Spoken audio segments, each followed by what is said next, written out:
నేటి వైశిష్ట్యం. అమ్మ, అలాగే ఈరోజు ఉన్నటువంటి వైశిష్ట్యం గురించి మన ప్రేక్షకులకు తెలియజేయండి.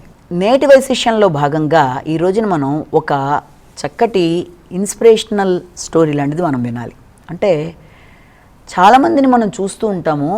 అంటే గౌరవం అనేది అది ఎలాగ వ్యక్తి పొందగలుగుతాడు, ఒక వ్యక్తి గౌరవాన్ని పొందడానికి ఏదైనా విధానాలు అనేవి ఉంటాయా, లేకపోతే గౌరవం అనేది దాంతో అదే సిద్ధింప చేయడం లాంటిది ఏమైనా జరుగుతుందా, అంటే గౌరవం పొందడానికి మార్గాలు ఏమైనా ఉన్నాయా, లేకపోతే ఏ విధానంగా మనం ముందుకెడతాము అన్నది దాన్ని ఉద్దేశించి ఇప్పుడు మనం ఒక చిన్న మోటివేషన్ స్టోరీ అనుకోండి, ఇన్స్పిరేషన్ స్టోరీ అనుకోండి, ఒక చిన్నది మనం ఇవాళ తెలుసుకుందాం. ఒకానొకప్పుడు ఒక మహారాజు ఉండేవారు. అయితే ఆయన దగ్గర ఒక రాజగురువు కానీ లేకపోతే ఆయన దగ్గర ఒక ప్రీస్ట్, అంటే ముఖ్యంగా ఆయనకు అన్ని రకాలుగా సలహాలు, రాజ్యంలో విషయాల్లో ఆయనకు అన్ని విషయాల్లో సలహా సంప్రదింపులు తీసుకునేది ఈ యొక్క రాజగురువు దగ్గర తీసుకుంటూ ఉంటారు. ఆయన ఒక పెద్ద మనిషిలాగా ఆయన దగ్గర ఉంటారనమాట. ఆయన దగ్గర సహకారాన్ని అందించే ఒక ఉన్నత వ్యక్తి, ఆయనకి మంచి చెడు చెప్పే వ్యక్తి అని అనుకోవచ్చు. అలాంటి వ్యక్తి అంటే మహారాజు గారికి చాలా ఇష్టం. ప్రతిరోజు కూడా ఆయన రాగానే మహారాజు గారు తన యొక్క సింహాసనం నుంచి కూడా దిగొచ్చి ఆయనకి గౌరవించి ఆయన తీసుకెళ్ళి చక్కగా కూర్చోబెట్టి చక్కగా ఆయనతో మాట్లాడి మంచి చెడ్డలన్నీ దానికి సంబంధించిన సలహా సహకారాలన్నీ తీసుకుంటూ రాజ్యాన్ని సుభిక్షంగా పరిపాలిస్తూ ఉంటాడనమాట. ఒక రోజున మహారాజు ఏమంటారంటే, ఎప్పటి నుంచో మిమ్మల్ని ఒక ప్రశ్న అడుగుదాం అనుకుంటున్నాను, నాకు దానికి సమాధానం కావాలి అని అడుగుతాడు ఆ యొక్క గురువు గారితో. అంటే ఆయన అంటారు, గురువు గారు అదే ఆ యొక్క ప్రీస్ట్, అడుగు బాబు తప్పకుండా అంటాడు. అంటే ఏం లేదండి, వ్యక్తికి తన యొక్క ప్రవర్తన వల్ల గౌరవం అనేది వస్తుందా, లేకపోతే తన యొక్క జ్ఞానం వల్ల గౌరవం అనేది వస్తుందా అన్నది నాకు క్లియర్గా కావాలి అని అడుగుతాడు. అడిగితే దానికి ఆయన ఏం చెప్తారంటే, ఆ గురువు గారు నాకు కొంత సమయం కావాలి అని అడుగుతారు. సరే తీసుకోండి అంటాడు. తర్వాత కొన్ని రోజులు గడిచాక ఈ గురువుగారు ఏం చేస్తారంటే, అంటే ఈ ప్రీస్ట్ ప్రతిరోజు మహారాజు గారి యొక్క కోశాగారం ధనాలు ఉంటాయి కదా, అక్కడికి ప్రతిరోజు వెళ్ళడం, రాత్రి ఒక తన చేతి సంచిలో అక్కడ బంగారు వరహాలు ఉన్నవన్నీ అందులో నింపుకోవడం, బయటికి వెళ్ళిపోవడం చేస్తూ ఉంటారు. అక్కడ ఆ కోశాధికారి లాగే అక్కడ ఉండే వ్యక్తులు ఒకళ్ళు ఇది గమనిస్తూ ఉంటారనమాట. గమనించిన వాళ్ళ విషయాన్ని రాజుగారికి చెప్పచ్చో చెప్పకూడదో తెలియదు, ఎందుకంటే ఈయన చాలా పెద్ద వ్యక్తి కదా, ఈయన గురించి తీసుకెళ్ళి చెప్తే ఎంతవరకు కరెక్ట్ అన్న ఉద్దేశంతో వాళ్ళేం మాట్లాడరు. అక్కడ కాపలా కాస్తున్న వ్యక్తి ఏం చేయలేడనమాట. అది ఒకరోజు కాదు, అలా కంటిన్యూస్గా కొన్ని రోజులు జరిగిపోతుంది. ప్రతిరోజు రావడం, దాంట్లో నింపుకోవడం, బయటికి వెళ్ళిపోవడం. ఇది చూసిన తర్వాత ఇక ఉండబట్టలేక ఇక్కడ ధనానికి కోశాగారానికి కాపలా కాస్తున్న ఆ వ్యక్తి అక్కడి నుంచి వెళ్ళి మహారాజు దగ్గరికి వెళ్ళి, మహారాజా ఇలా జరుగుతున్నది, ఇది ప్రతిరోజు ఆయన వచ్చి దాంట్లో వరహాలు నింపుకొని వెళ్ళిపోతున్నారు, మరి చాలా కాలం బట్టి జరుగుతుంది, కొంతకాలం బట్టి అని చెప్తాడు. కానీ మహారాజు గారికి చాలా కోపం వస్తుంది. ఆయన ఏం చేస్తారంటే, మర్నాడు యథాప్రకారం మామూలుగా రాత్రిళ్ళేమో ఈయన ఇలా చేస్తున్నారు, ఉదయం మామూలుగానే వచ్చి ఈ యొక్క రాజదర్బార్లో కూర్చుని సలహా సంప్రదింపులు అయిపోయాక వెళ్తున్నారనమాట ఈ యొక్క ప్రీస్ట్. ఆయన ఏం చేస్తారంటే, వెంటనే ఆ రోజున ఆయన వచ్చినప్పుడు ఈయన చాలా కోపంగా ఉండి, మహారాజు అసలు తను కూర్చున్న సింహాసనం మించి కూడా లేవరు, ఆయన దగ్గరికి వెళ్ళి ఆయన తీసుకొచ్చి అప్పటిదాకా గౌరవంగా మాట్లాడిన వ్యక్తి కూడా ఆయన తీసుకొచ్చి అక్కడ కూర్చోబెట్టాడు. అయినా సరే ఈయనంతటి ఈయన వచ్చి అక్కడ కూర్చుంటాడు తన ప్రదేశంలో. మీరు ప్రతిరోజు వెళ్తున్నారు కదా, అలా చేస్తున్నారు కదా మీరని రాజు కొంచెం కర్కశంగా అంటే కొంచెం కోపంగానే అడుగుతాడు. అడిగితే ఈయన ఏ సమాధానం చెప్పే లోపలే మళ్ళీ మహారాజు ఆయనతో, అది మీకు డిగ్నిటీకి దానికి ఇబ్బంది అని అనిపించట్లేదా, మీరు చేస్తుంది కరెక్ట్ కాదు కదా అని ఇంకా కొంచెం కోపంగానే మాట్లాడతాడు. మాట్లాడి అసలు తను కూర్చున్న సింహాసనం నుంచి దిగడు, తర్వాత అలాగే గౌరవంగాను మాట్లాడరు, గౌరవం కూడా ఇవ్వరు ఆయనకి. అప్పటికి అంతా చూసిన తర్వాత అప్పుడు అర్థమవుతుందన్నమాట, ఓహో రాత్రి నేను ఇలా తీయడం వీళ్ళకి తెలిసిపోయింది, ధనం తీయడం అనేదని ఆయనకు అర్థమవుతుంది ప్రీస్ట్కి.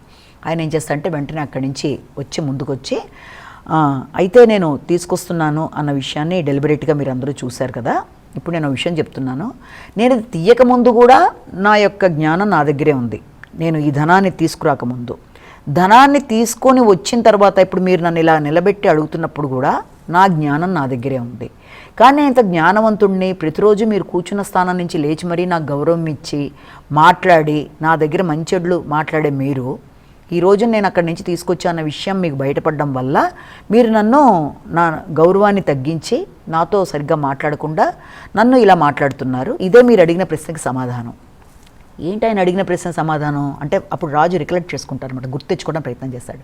వ్యక్తికి ప్రవర్తన వల్ల గౌరవం లభిస్తుందా, లేకపోతే జ్ఞానం వల్ల తనకి గౌరవం లభిస్తుందా అంటే దీంట్లో మనం చూసినట్లయితే ఏ వ్యక్తికైనా సరే, ఇప్పుడు ఆయన అంతకాలం బట్టి అంత గౌరవం ఉన్న వ్యక్తి కూడా తను ఇలా చేశారు అన్న విషయాన్ని బట్టే కదా మహారాజు తను కూర్చున్న చైర్లోంచి కూడా దిగి రాకుండా ఆయనకి గౌరవం ఇవ్వకుండా ఆయన గురించి అన్నీ తెలిసి కూడా ఆయన్ని అంత అలా మాట్లాడారు అంటే ఇంత జ్ఞానవంతుడైనా కూడా జ్ఞానం కాదు అక్కడ, వ్యక్తికి గౌరవం లభించడానికి ప్రవర్తన ముఖ్యం అన్నట్టుగా ఇక్కడ వాళ్ళు అంటున్నారు. అంటే మన నిజ జీవితంలో కూడా మనం చూసినప్పుడు చాలామందికి గౌరవం అనేది ప్రతి చోట కోరుకుంటారు. అది కుటుంబంలో కావచ్చు, స్నేహితుల మధ్య కావచ్చు, లేకపోతే తన యొక్క సొసైటీలో అన్ని చోట్ల కావచ్చు. ప్రతి చోట వ్యక్తి ఫస్ట్ క్రేవ్ అయ్యేది గౌరవం కోసం, అంటే ఆశించేది. ఆ గౌరవంలో మార్పులు వస్తే వాళ్ళు చాలా బాధపడతారు. చాలామంది ఏమనుకుంటారంటే నా యొక్క విద్య వల్ల, లేకపోతే నేను ఇంత చదువుకోవడం బట్టో, లేకపోతే ఇంత ధనాన్ని సంపాదించడం బట్టో, లేదా నా పేరు ప్రతిష్టలు ఉండడం బట్టో నాకు గౌరవం అనేది లభిస్తుంది అన్న విధానంలో ఉండే వాళ్ళు కొందరు ఉంటారు.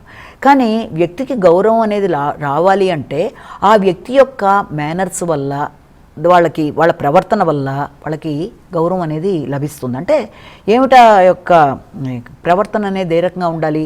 ఇతరుల మీద మంచిగా ఉండడం, పొలైట్గా మాట్లాడడం, తర్వాత వాళ్ళని మంచిగా కన్సిడర్ చేసి వాళ్ళతో మాట్లాడడం, అలాగే చక్కగా ఒక క్రమశిక్షణ పరంగా ముందుకు వెళ్ళడం, ఇవన్నీ కూడా వ్యక్తికి ఎప్పుడైతే ఉంటాయో ఆ వ్యక్తిని అందరూ కూడా గౌరవిస్తారు. అలా కాకుండా నాకు అన్నీ ఉన్నాయి కాబట్టి నాకు ఖచ్చితంగా గౌరవం వస్తుంది అనుకుంటూ ముందొక మాట వెనకాల ఒక మాట, కొందరు ముందు స్వీట్గా మాట్లాడతారు, తర్వాత అదే వ్యక్తులు వెనకాల ఇంకో రకంగా మాట్లాడతారు. అంటే మాటల్లో వచ్చే మార్పులు, వ్యక్తులని తగ్గించి మాట్లాడడం వల్ల కానీ, అవతల వాళ్ళు ఎంత చదువుకుని ఎంత స్థాయిలో ఉన్నా కూడా వ్యక్తుల్ని క్రిటిసైజ్ చేస్తూ మాట్లాడడం, వెనకాల ఒక మాట ముందొక మాట మొదలైన మాట్లాడడం బట్టి ఏమవుతుందంటే ఆ వ్యక్తులు గౌరవాన్ని తగ్గించుకున్న వాళ్ళు అవుతారు. అంటే పొలైట్గా మాట్లాడి గౌరవాన్ని పెంచుకుంటూ ముందుకు వెళ్ళడం అనేది అది దానికి విద్యతో సంబంధం లేదు. అంటే విద్య అనేది వ్యక్తికి ఎప్పుడు కూడా నాలెడ్జ్, విద్య అంటే నథింగ్ బట్ జ్ఞానం అనేది ఒక పవర్ ఇస్తుంది మనిషికి, అంటే వ్యక్తిలో ఒక శక్తిని ఇస్తుంది తప్పనిసరిగా.